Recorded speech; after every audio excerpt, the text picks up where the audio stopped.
Hey guys, welcome back to Rich Mindset. दोस्तों, मिलिए mister Bambani से। ये एक रिटायर्ड बिजनेसमैन है और ये इनके दो बेटे हैं, मुकेश और अनिल। अभी इन्होंने अपनी लाइफ टाइम में कुछ सेविंग की थी, तो उन्होंने ये सोचा कि चलो अपने बेटों को अपना अपना हिस्सा दे दिया जाए ताकि वो उसे अपने हिसाब से यूज कर ले। तो इन्होंने अपने बेटों को 1-1 करोड़ देने का फैसला किया। अब दोनों बेटे फाइनेंशियली स्मार्ट थे, तो उन्होंने उसे वेस्ट करने के बदले इन्वेस्ट करने का फैसला किया। तो अनिल ने डिसाइड किया कि वो अपने पूरे पैसे प्रॉपर्टी में इन्वेस्ट करेगा और रेंटल इनकम पे रिटायर होगा। और दूसरी तरफ मुकेश हमेशा स्टॉक मार्केट में इंटरेस्टेड था, तो उसने वो 1 करोड़ स्टॉक मार्केट में इन्वेस्ट करने का फैसला किया। तो ये देखना काफी इंटरेस्टिंग होगा कि कौन ज्यादा इनकम अर्न करता है और उसके लिए वो कितनी मेहनत करते हैं। क्योंकि दोस्तों, एक बात आप लोग मुझे सच सच बताना कि जब भी हम इंडियंस कोई बड़े अमाउंट को इन्वेस्ट करने की बात करते हैं, जैसे मान लो आपको विरासत में बड़ी कीमत मिल जाती है या हमारे पास ज्यादा पैसे जमा होते हैं, तो मेजोरिटी लोग कहाँ इन्वेस्ट करने का सोचते हैं? तो इसका आंसर है प्रॉपर्टी। क्योंकि हम हमेशा अपने बड़ों से ऐसी बातें सुनते हैं कि किसी अंकल ने 20-30 साल पहले 10 लाख की प्रॉपर्टी ली थी और आज उसकी वैल्यू करोड़ों में है और उससे उनको 30 से 40 हजार का मंथली रेंट मिलता है, जिससे वो घर बैठे बैठे पैसे कमाते हैं। तो इंडिया में फाइनेंशियल फ्रीडम की डेफिनेशन यही है कि किसी के पास बहुत सारी जमीन जायदाद है या उसने बहुत सारे फ्लैट्स खरीद रखे हैं, जिससे उसको बैठे बैठे रेंटल इनकम यानी भाड़ा मिलता है। और दूसरी बात ये भी है कि आप स्टॉक मार्केट से कितना भी % का रिटर्न कमा लो, कितनी भी कंपाउंडिंग कर लो, आपके पेरेंट और आपके रिश्तेदार तो आपसे तभी इम्प्रेस होंगे जब आप कोई प्रॉपर्टी बाय करते हो। आज का वीडियो एक बहुत ही स्पेशल वीडियो है, जिसे आप अपने पेरेंट्स के साथ भी शेयर कर सकते हो, क्योंकि मेजोरिटी पेरेंट्स का फेवरेट इन्वेस्टमेंट प्रॉपर्टी होता है। क्योंकि आज हम स्टॉक्स वर्सेस रियल एस्टेट का कंपैरिजन करने वाले हैं और इनसे जो पैसिव इनकम हमें मिलती है, मतलब जिस तरह प्रॉपर्टी खरीदने के बाद हमें रेंट मिलता है, तो उसी तरह स्टॉक से हमें डिविडेंड इनकम मिलती है। तो इनको हम डिटेल में समझेंगे, क्योंकि दोस्तों हम सब जल्दी जल्दी से अपनी पैसों की टेंशन दूर करना चाहते हैं। तो यही 2 रास्ते हमारे पास होते हैं फाइनेंशियल फ्रीडम के लिए। और क्योंकि मैंने पर्सनली ये दोनों जगह पे पैसे लगाए, तो मुझे इन दोनों की काफी डिटेल्ड समझ है, छोटी से छोटी चीजों की, जो लोगों को काफी सालों के बाद पता चलती है। तो आज का वीडियो काफी इंपॉर्टेंट है और प्रैक्टिकल भी। तो इस वीडियो को एंड तक जरूर देखना, क्योंकि आज के वीडियो में मैं आपको कुछ ऐसी चीजें बताऊंगा जो आपको स्कूल, कॉलेज और कहीं भी सीखने को नहीं मिलेगी। तो चलिए शुरू करते हैं। तो यहाँ पे मैं आप लोगों को इन दोनों ऑप्शंस के बेनिफिट्स गिनाऊंगा, फिर लास्ट में आप लोग खुद मुझे बताना नीचे कमेंट करके कि आपको कौन सा ऑप्शन ज्यादा अच्छा लगता है। तो अनिल अपने उस 1 करोड़ से एक प्रॉपर्टी खरीदता है, जिससे उसको 25 हजार का रेंट मिलता है। तो यहाँ पे हमें प्रॉपर्टी का सबसे पहला एडवांटेज दिखता है कि इन्वेस्ट करते ही आपको रेंटल इनकम आना शुरू हो जाता है, जो काफी अच्छा होता है। और उसके साथ में उसके सारे फ्रेंड्स और रिश्तेदार उसकी तारीफ करते हैं कि देखो ये कितना स्मार्ट है, इसने कितना सही फैसला लिया प्रॉपर्टी को बाय करके। तो दूसरा एडवांटेज प्रॉपर्टी में इन्वेस्ट करने का ये है कि ये रियल एसेट होते हैं, मतलब आप घर में रह सकते हो, आप लोगों को दिखा सकते हो। तो इसमें बढ़िया वाला शो ऑफ भी होता है। और अगर आप रिलायंस कंपनी के 2 शेयर खरीदते हो, तो मुकेश अंबानी आपको अपने घर पे डिनर के लिए बुलाएंगे नहीं, क्योंकि शेयर्स में इन्वेस्ट करने से आपको कंपनी की पार्ट ओनरशिप मिलती है, मतलब कंपनी के सिर्फ प्रॉफिट में हिस्सा मिलता है, जो कि एक पेपर में होता है और आजकल मोबाइल ऐप पे भी। फिर जैसे ही अनिल प्रॉपर्टी को खरीद लेता है, तो उसको काफी सुकून की नींद आती है, क्योंकि जब हम प्रॉपर्टी में इन्वेस्ट करते हैं तो बात सिर्फ पैसों की और प्रॉफिट की नहीं होती है, बात पीस ऑफ माइंड की भी होती है। अपना पहला घर खरीदने के बाद या दूसरा तीसरा घर खरीदने के बाद आपको अलग ही पीस ऑफ माइंड मिलता है। तो ये प्रॉपर्टी में इन्वेस्ट करने का तीसरा बेनिफिट है कि एक तरह से ये आपको फाइनेंशियल सिक्योरिटी देता है। इसका रीजन ये भी है कि हम सबको पता है कि प्रॉपर्टी के प्राइस हमेशा ग्रो होते रहते हैं और उसका रेंटल इनकम भी आपको फ्यूचर में ग्रो होकर ही मिलता रहेगा। तो ये प्रॉपर्टी का 4 बेनिफिट है कि आपको इससे काफी स्टेबल इनकम मिलती है। और फिर 5th बेनिफिट ये है कि ये स्टेबल इनकम अर्न करने के लिए आपको बहुत ज्यादा पढ़े लिखे होने की भी जरूरत नहीं है। प्रॉपर्टी में इन्वेस्ट करके जो लोग करोड़पति बनते हैं, उनमें से बहुत सारे लोग अनपढ़ होते हैं। और फिर लास्ट बेनिफिट, जो मेरे हिसाब से सबसे अच्छा बेनिफिट है, कि प्रॉपर्टी को आप आसानी से बाय और सेल नहीं कर सकते। मतलब एक बार अगर आपने इसको बाय कर लिया तो आपके पैसे लॉक हो जाते हैं। फिर चाहे आपको कितनी बड़ी इमरजेंसी हो, लोग इसे सेल नहीं करते। और इसीलिए चाहे आपकी प्रॉपर्टी कितने भी कम रेट से ग्रो हो या अच्छे रेट से ग्रो हो, आपको उसका कंपाउंडिंग का बेनिफिट मिल जाता है, क्योंकि रियल एस्टेट में भी कंपाउंडिंग का पावर काम करता है, जिसकी वजह से मेजोरिटी लोग प्रॉपर्टी से वेल्थ बिल्ड कर लेते हैं और फाइनेंशियल फ्रीडम को अचीव कर लेते हैं, क्योंकि लोग इसमें ट्रेडिंग नहीं करते। तो यहाँ पे हमने प्रॉपर्टी में इन्वेस्ट करने के बेनिफिट्स को कवर कर लिया है। अगर आपको लगता है कि मैंने कोई और बेनिफिट मिस कर दिया है, तो मुझे नीचे कमेंट करके जरूर बताना।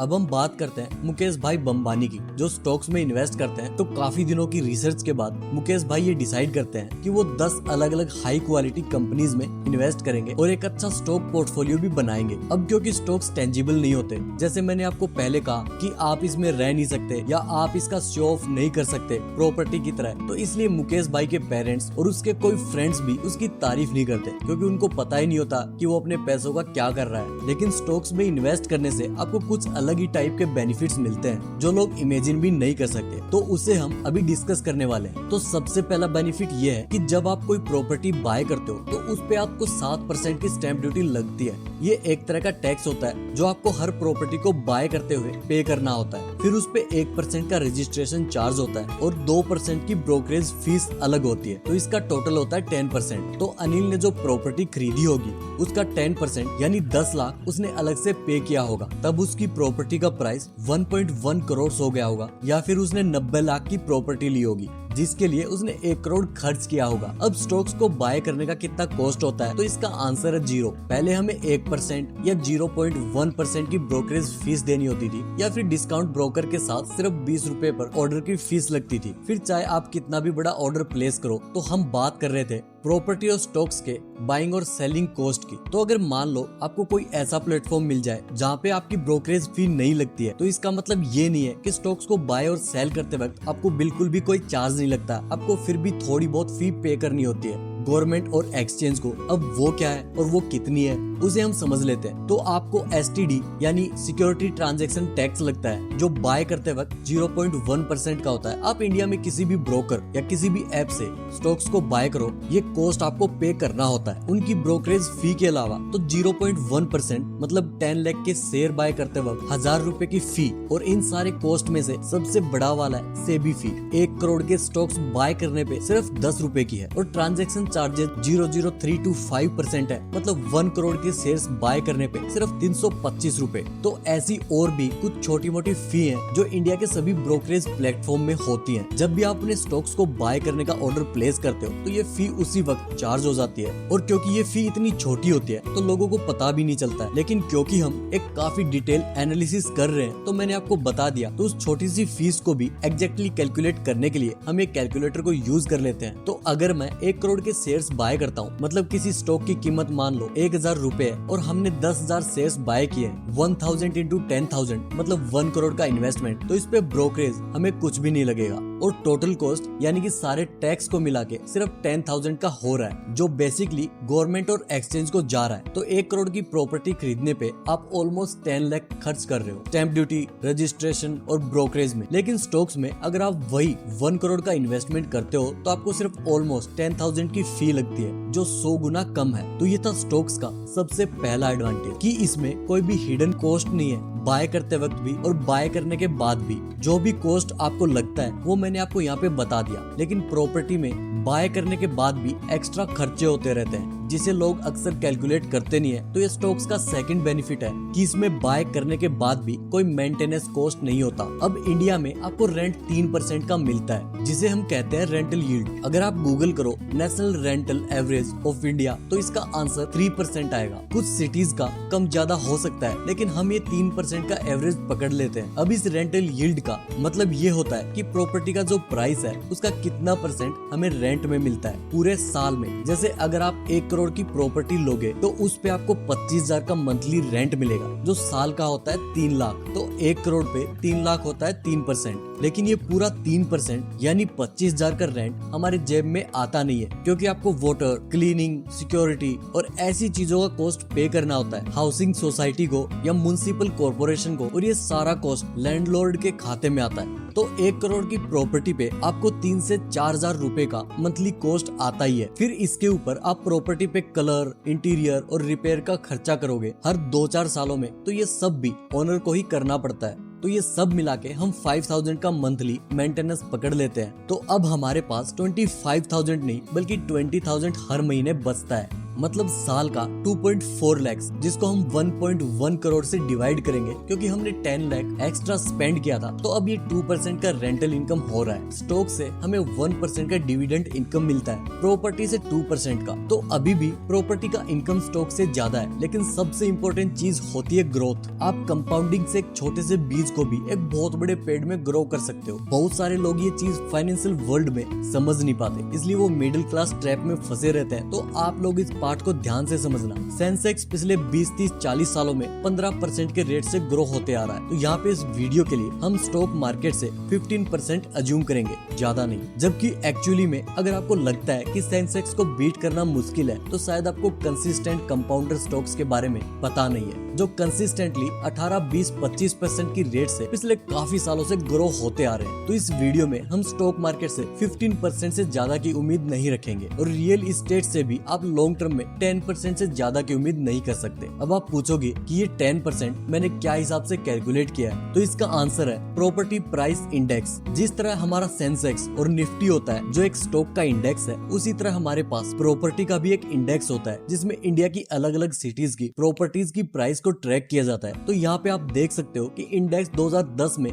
90 पॉइंट पे था, और फिर 2019 तक ये ऑलमोस्ट डबल हो गया, मतलब 180 पॉइंट पे पहुंच गया। लेकिन फिर लॉकडाउन के बाद से ये नीचे जा रहा है। 2010 से 2020 तक ये 7% का ग्रोथ रेट होता है, लेकिन 2010 से 2023 तक ये सिर्फ 5% का ग्रोथ रेट हो रहा है, मतलब ये 10% से भी कम का है। तो बेसिकली मेरे कहने का मतलब ये है कि आपको लॉन्ग टर्म में प्रॉपर्टी के मुकाबले सेंसेक्स से ज्यादा रिटर्न मिलना चाहिए, क्योंकि सेंसेक्स में इंडिया की टॉप 30 बड़ी कंपनीज है, जैसे Reliance, Tata consultancy services, tech Mahindra etcetera. तो अगर आप मुझसे ये कहते हो कि प्रॉपर्टी के प्राइस और उनके रेंट भी बिजनेस के मुकाबले ज्यादा स्पीड में बढ़ते रहने चाहिए, तो फिर ये अंबानीज और टाटाज और बिरलाज ये सब अपने बिजनेस को बंद करके अपनी सारी वेल्थ प्रॉपर्टी में इन्वेस्ट क्यों नहीं करते? मुकेश अंबानी रिलायंस जियो, जियो मार्ट, जियो फाइबर और ना जाने कितने सारे न्यू प्रोडक्ट्स के लिए इतनी मेहनत नहीं करता। और आप लोगों ने एक चीज नोटिस की होगी कि फोर्ब्स की सबसे अमीर लोगों की लिस्ट में सभी बिजनेसमैन होते हैं, यानी शेयर होल्डर्स। आपको कोई प्रॉपर्टी ओनर्स नहीं मिलेंगे। तो इसका रीजन ये है कि बिजनेस में ज्यादा रिटर्न पॉसिबल होता है, क्योंकि आप नए नए मार्केट में एंटर कर सकते हो, न्यू प्रोडक्ट लॉन्च कर सकते हो, मार्केटिंग कर सकते हो, और प्रॉफिट बढ़ाने के लिए बहुत सारी चीजें कर सकते हो। तो इसीलिए अभी आप इस टेबल को ध्यान से देखो। पहले साल में मुकेश को स्टॉक से जो डिविडेंड मिला वो 1% का था, मतलब 1 लाख रुपए, और अनिल को प्रॉपर्टी से सारे एक्सपेंसेस को निकाल के 2% का रेंट मिला, मतलब 2 लाख। तो अभी भी अनिल को प्रॉपर्टी से जो रेंट मिल रहा है वो मुकेश के स्टॉक डिविडेंड से डबल है,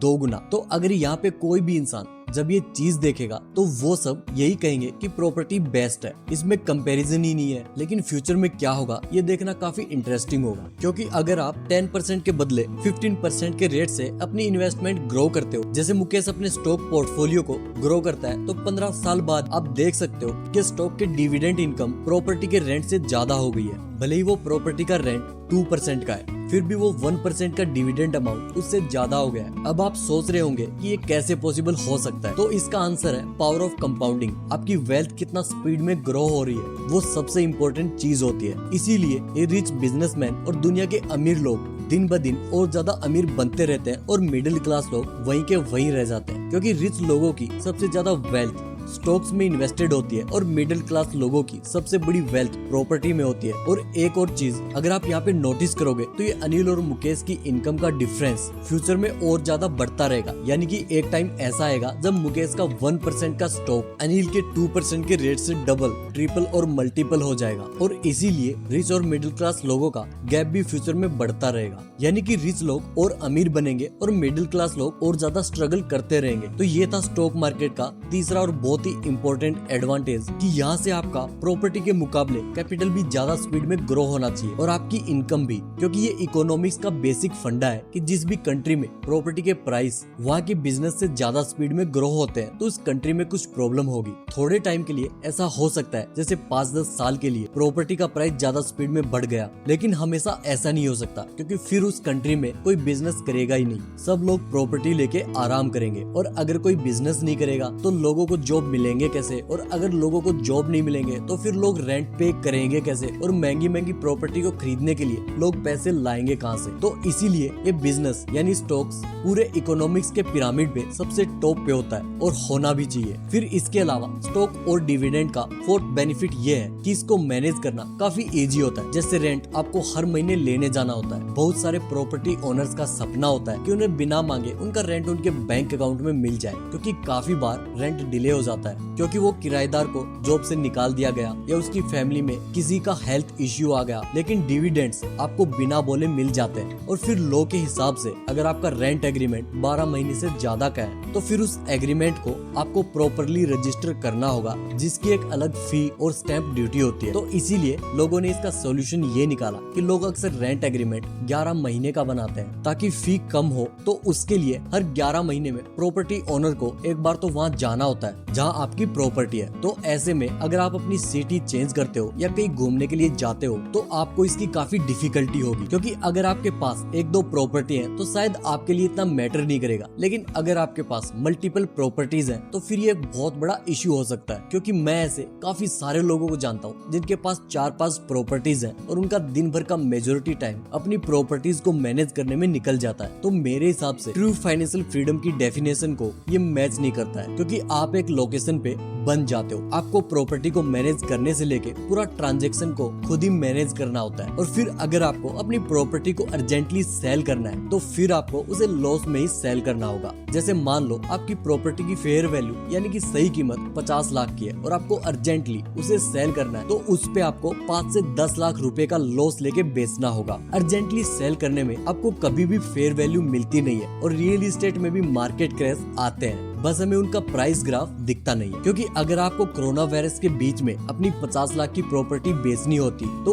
उस टाइम पे आपको 50 लाख तो क्या आपको कोई 40 लाख भी देने के लिए रेडी नहीं होता। फिर स्टॉक मार्केट का फिफ्थ और बड़ा एडवांटेज ये है कि मान लो आप बहुत मेहनत करके 10-15 साल में एक प्रॉपर्टी खरीद लेते हो तो ये एक बहुत बड़ा गैम्बल हो सकता है, क्योंकि वो आपकी एक प्रॉपर्टी आपकी लाइफ टाइम की इन्वेस्टमेंट होगी। तो फ्यूचर में वो किस रेट से ग्रो होगी हमें वो नहीं पता, क्योंकि यहाँ पे आपको डाइवर्सिफाई करने को भी नहीं मिलता है। लेकिन स्टॉक मार्केट में अगर आप सिर्फ 10,000 रुपए इन्वेस्ट करते हो तो आप उसको भी मल्टीपल कंपनी में इन्वेस्ट कर सकते हो। तो आप लोग मुझे नीचे कमेंट करके बताना कि एक प्रॉपर्टी में इन्वेस्ट करने वाला ज्यादा रिस्क ले रहा है या फिर 15 स्टॉक और एक इंडेक्स फंड में इन्वेस्ट करने वाला। लेकिन फिर भी अगर हम यहाँ तक इस स्टॉक और रियल एस्टेट के कंपैरिजन को एक ब्रॉड नजरिए से देखें, इन दोनों ऑप्शन से वेल्थ क्रिएट हो रही है और इनकम भी जनरेट हो रही है। ऐसा नहीं है कि इसमें बहुत बड़ा डिफरेंस है, लेकिन सबसे इम्पोर्टेंट क्वेश्चन ये है कि 1 करोड़ की विरासत कितने लोगों को मिलती है। क्योंकि वीडियो के स्टार्ट में मैंने 1 करोड़ का एग्जांपल लिया था, लेकिन जिसको इतना पैसा अपनी फैमिली से मिल गया तो उसको वैसे भी पैसों की इतनी टेंशन लेने की जरूरत नहीं होगी। लेकिन जो बाकी के लोग हैं, जैसे कि आप में से बहुत सारे लोग जिनको अपने पेरेंट्स से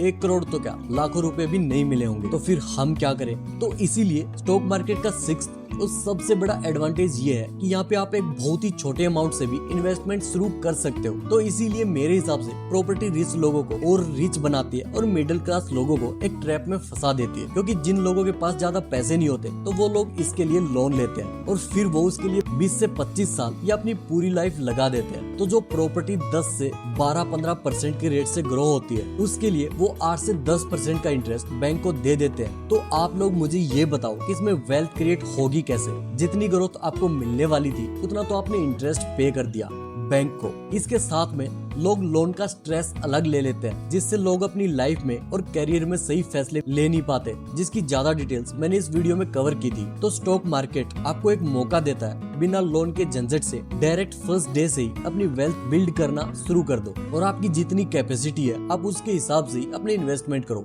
इसलिए आपको स्टॉक मार्केट से ही ऐसे लोग मिलेंगे जिन्होंने जीरो से मिलियंस का बिलियंस तक की वेल्थ बिल्ड की है। तो इसीलिए दोस्तों फाइनली मैं सिर्फ इतना ही कहूंगा कि आपको नो डाउट स्टॉक मार्केट से वेल्थ बिल्ड करने के लिए अच्छी नॉलेज चाहिए और फाइनेंशियल स्मार्टनेस की भी जरूरत है। इसलिए मेजोरिटी लोग स्टॉक मार्केट में आके लालच के चक्कर में ट्रेडिंग करने लगते हैं और अपना कीमती पैसा बर्बाद कर देते हैं। आपको अगर बड़ा अमाउंट इन्वेस्ट करना है तो आप उसे कहाँ इन्वेस्ट करोगे, स्टॉक्स में या प्रॉपर्टी में, और क्यों? और अगर आप लोग ये जानना चाहते हो कि मैंने कितना स्टॉक्स में इन्वेस्ट किया और कितना प्रॉपर्टी में, तो उसे भी आप नीचे कमेंट करके पूछ सकते हो। अगर इस वीडियो को एक हफ्ते में 600 लाइक्स आएंगे तो मैं उस क्वेश्चन का आंसर दूंगा। अगर आपको ये वीडियो पसंद आया तो इसे अपने फ्रेंड और फैमिली मेंबर्स के साथ शेयर करो ताकि उनको भी फाइनेंशियल एजुकेशन मिल सके। वीडियो पसंद आया तो इसे लाइक करो, नहीं पसंद आया तो इसे डिसलाइक करो। आपका कीमती वक्त देने के लिए धन्यवाद।